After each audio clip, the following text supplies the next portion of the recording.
Hey, it's Matt again, along Do with it, dude! Hero Printing, and today we're going to talk about the three semi-limited units that we could pull during this event schedule.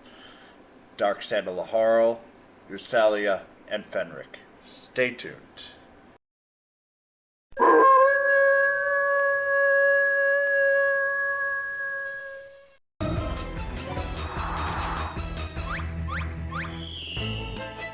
まとめて片付けてくれる。どけ！俺様専用だ。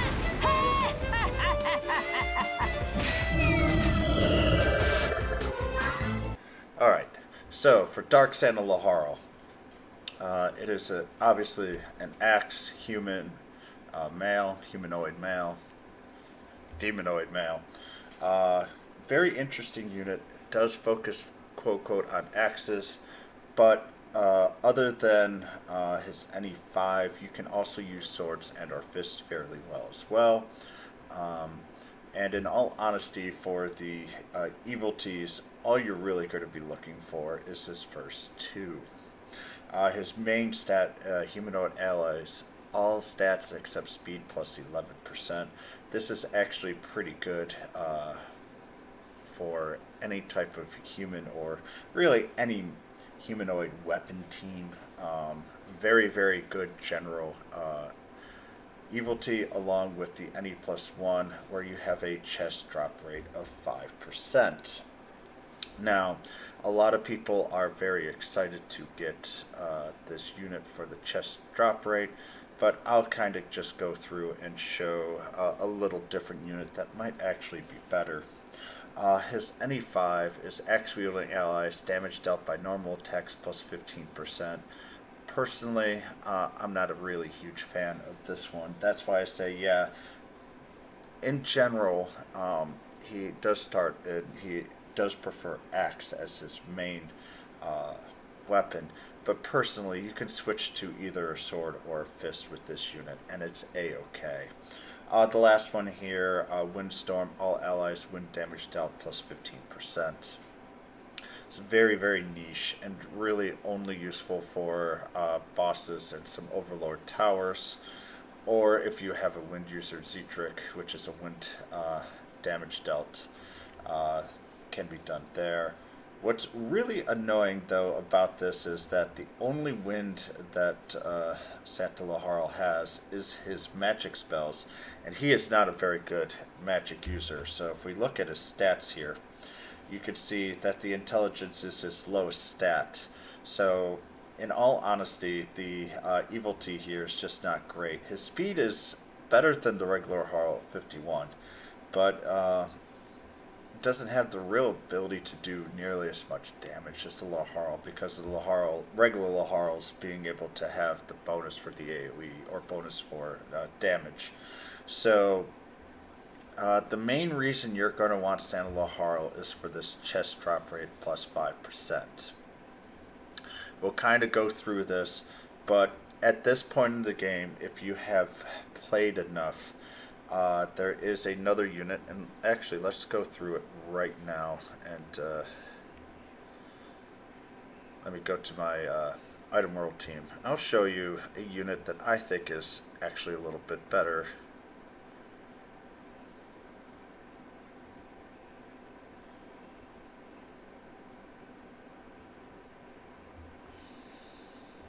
No, if I would have gone to the left instead of the right. So, if you look, the sub evil T of the pirate class has the exact same one, except this is a 3-star and is always in the pool. Now, personally, it's been very hard for me to be able to get the pirate. I've only got him to NE plus 2.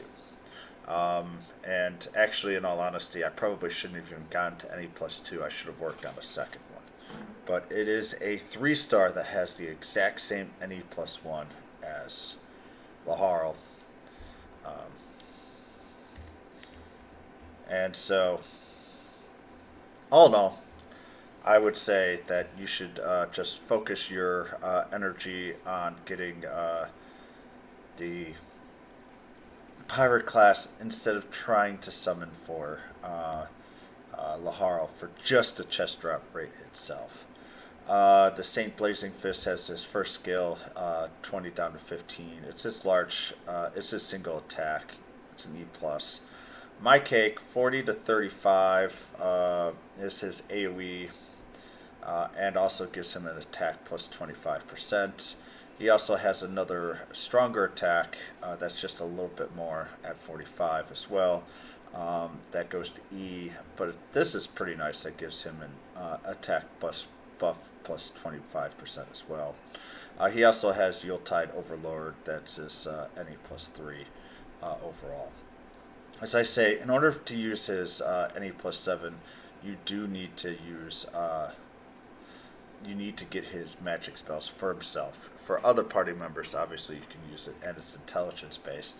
I'm not a huge fan of any of these spells, other than maybe get him to 4 just so you can have wind in case you need elements. Having fire and wind at the same time can be a bit useful, but all in all, early on the game, he was our first limited time summon. He will be coming back. He comes back once every month. I'd say more like 6 to 7 weeks. He is limited. They probably will bring him out every 2 months or so. He does have a much longer time frame compared to the other 2 units. But if you get him, can you use him? Yeah, he's got the usefulness. This is his main draws, the chest drop rate plus 5%. And it gives you some good humanoid allies stats increase as well. But if your main damage dealer is Disgaea, then all you're really going to be using is chest drop rate plus 5%. In that case, you go ahead with the pirate. If you use a humanoid damage dealer, then it is a upgrade to the pirate.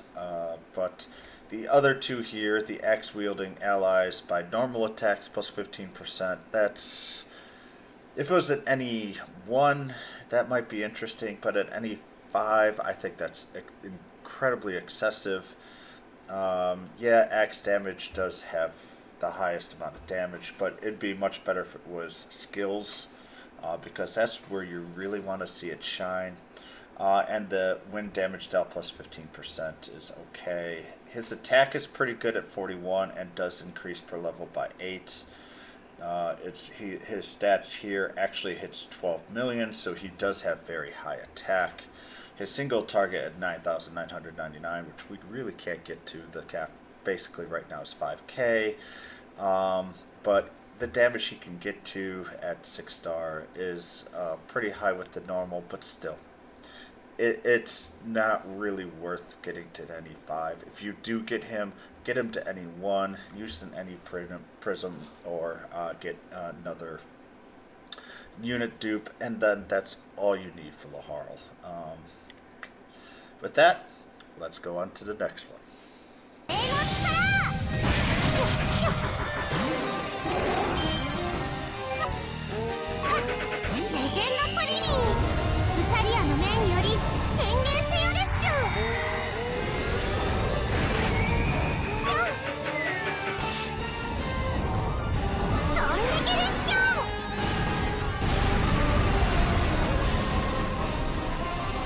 'Alright, the next unit on the list is Usalia. She and Fenrich are on a shortened banner of 3 days, and of the 2 banners, personally, I think this is by far the more important banner to go with. And especially for Usalia, for really a quote-unquote monster teams, but she is a fantastic support unit for any team overall, especially with her first 2 NEs. But let's first go over. From a unit perspective, her defense and resistance are very, very high, with the attack being slightly below average and her intelligence being very below average, with her HP being a little higher on average at 33 million. Maximum at the highest level. She is an attack-based unit, monster class, but she is much more of a support unit overall to help beef up the rest of your team than a single unit to really help sweep through everything.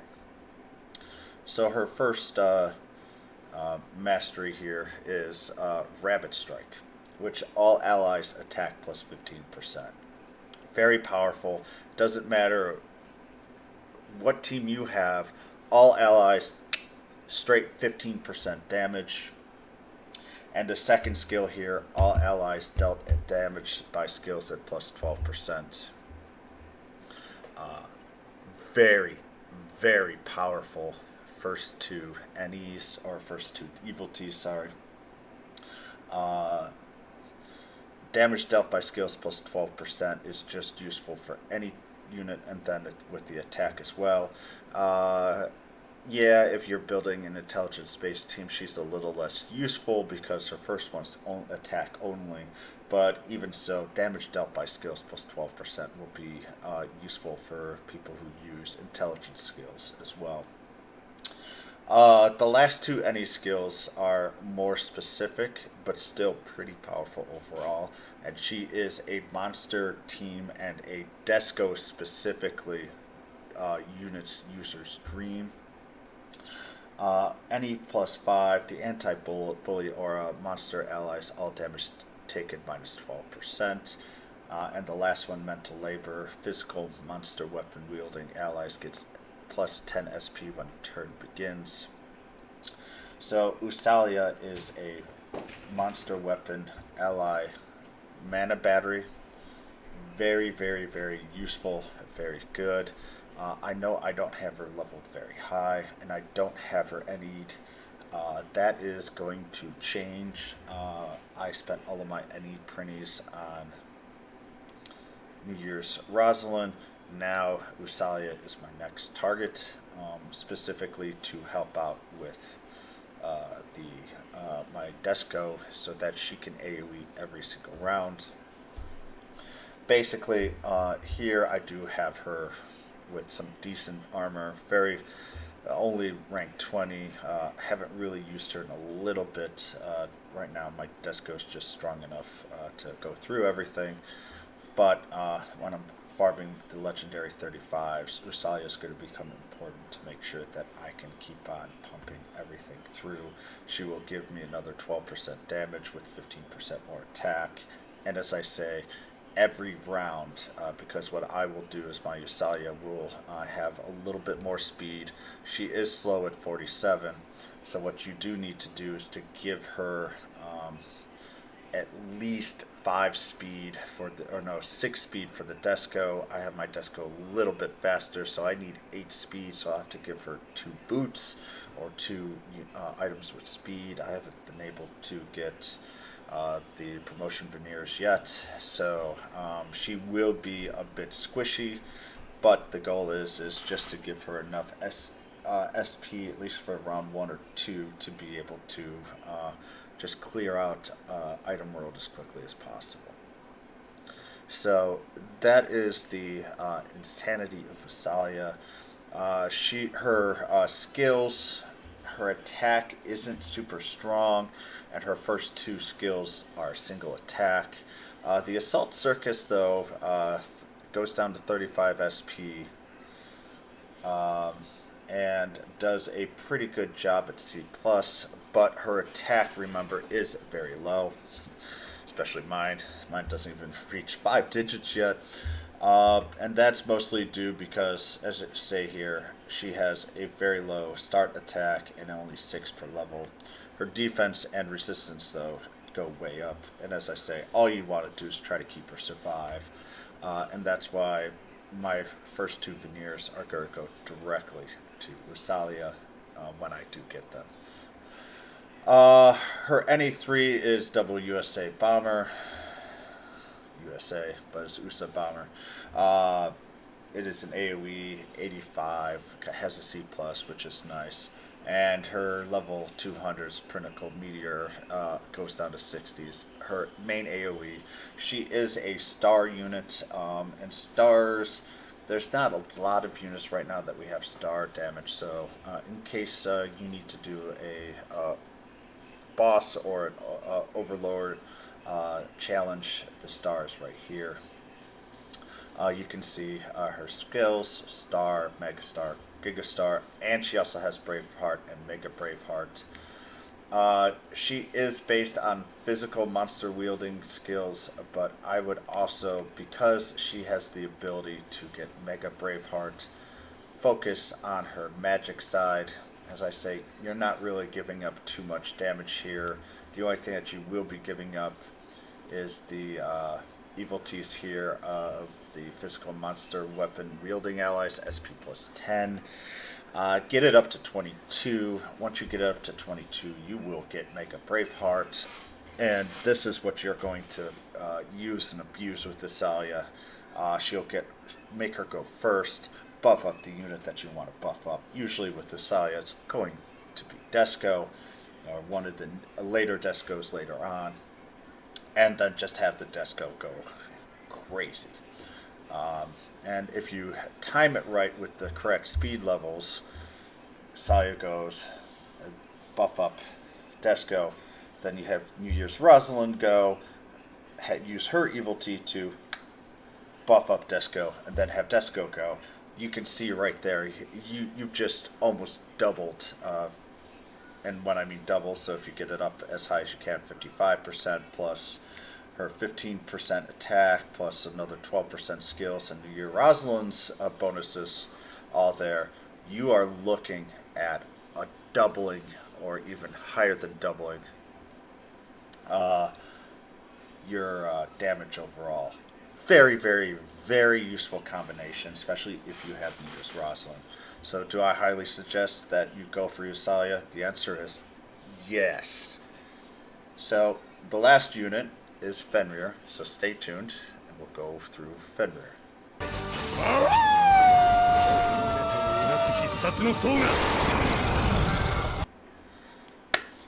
Alright, the last unit in the banner that we're going to go through is Fenrir.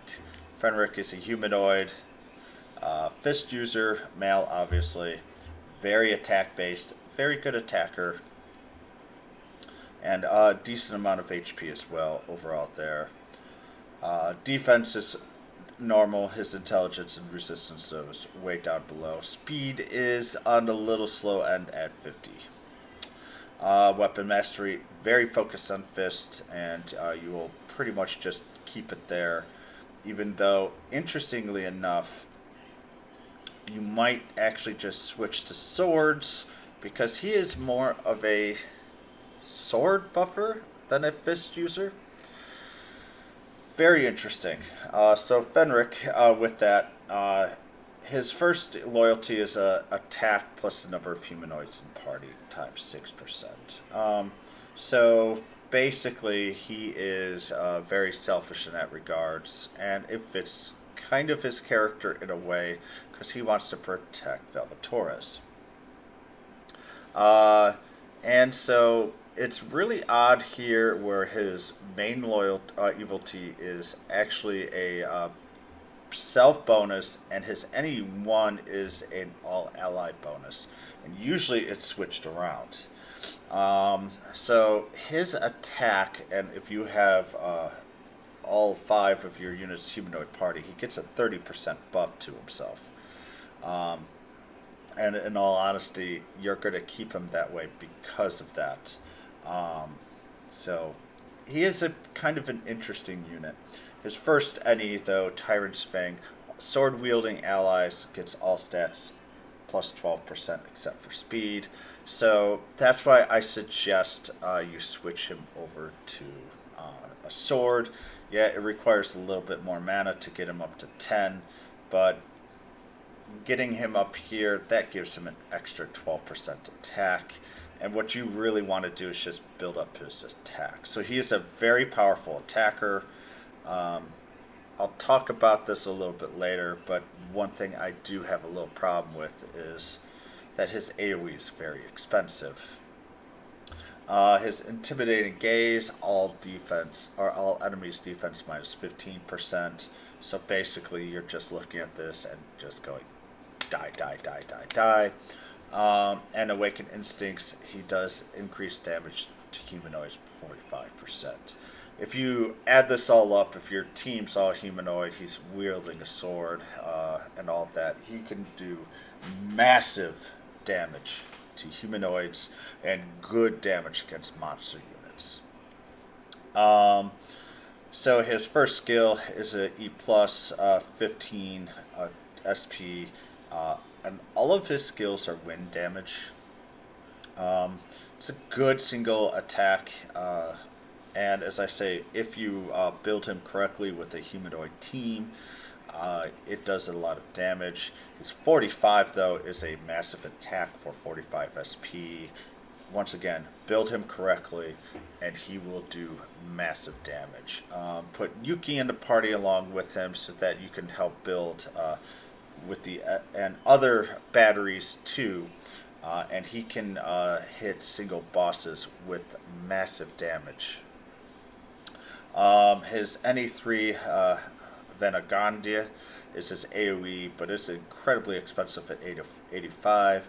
But if you can get it off, and if you've got enough of MP batteries to fend it, he does stupidly insane damage. His magic spells are all wind based. He has Enfeeble and Make It Enfeeble. But in all honesty, the only one you're going to even bother maybe is with wind. But because all of his skills are wind based as well, there's no reason to even focus on his magic. His intelligence, unfortunately, is incredibly low anyways. So if you want wind damage, you're going to be bringing him in for his skills anyways. So there's no point to even focus on the magic. So all in all, he is a pretty interesting character. He can give sword-wielding allies buffs, and the defense minus 15% with the intimidating gauge. Personally, Usalia is a better get than Fenrich. If you do not get Usalia, and you're trying to find Usalia in the summon, and you get Fenrich instead, don't get upset. Fenrich can be used to great power. But I have Usalia. I do not have Fenrich. I am not going to pull on the banner because I don't think Fenrich is strong enough to try for anymore. The only way I will pull is if there's a paid pull and there's a guaranteed 4-star. Then I would be happy to get Fenrich. And on other banners coming down the line, there will be Fenrich popping up again. Because once again, we expect to see these back once every 5 to 6 weeks. He's a good unit. Don't despair if you get Fenrich. I just think the unit to get for this specific banner is Usalia. If you have sword-wielding ally benefits already, and you are looking for an insane single-person damage dealer, Fenrich's your person. But there are some better sword AoE units that will come a little later, and that's why I'm not saying, wow, you have to go do this now. But very good single damage units. So I hope you guys enjoyed. I will be trying to go through each and every